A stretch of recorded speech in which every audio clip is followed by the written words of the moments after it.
Shwa ba ngan mi no. Before I am going. Nga qua ban ong. I want to say. Ba ma pi ru. That you also.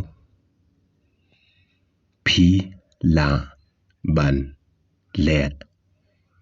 You can do it. Kat ba pi dang dun ka mon. As long as you have the will. Hikai no nadu menta.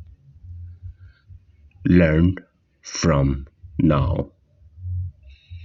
Hikai yaki menta. Teach them now. Yai tho bat yai pule. Keep on writing and studying. Can come stead.